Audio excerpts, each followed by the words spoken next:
అందరికీ నమస్తే. వీటీవీ ఛానల్‌కి స్వాగతం. హైదరాబాద్ మహానగరంలో అక్రమాలపై హైడ్రా ఉక్కుపాదం మోపుతున్న విషయం తెలిసిందే.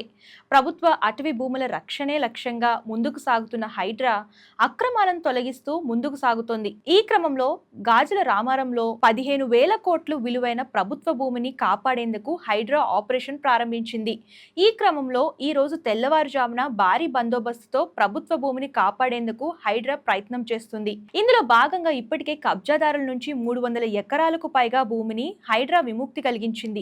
కాగా రాష్ట్ర ఫైనాన్స్ కార్పొరేషన్ కేటాయించిన ఈ భూమిని కాజేసేందుకు బడాబాబులు ప్లాన్ చేసి పేదల పేర్లు చెప్పి షెడ్లు వేయించారు. ఇది గమనించిన హైడ్రా ఆ షెడ్లను కూల్చివేసింది. ఈ క్రమంలో అక్కడ ఉద్రిక్త పరిస్థితి నెలకొనడంతో భారీ పోలీసు బందోబస్తు మధ్య కూల్చివేతలను హైడ్రా కొనసాగిస్తుంది.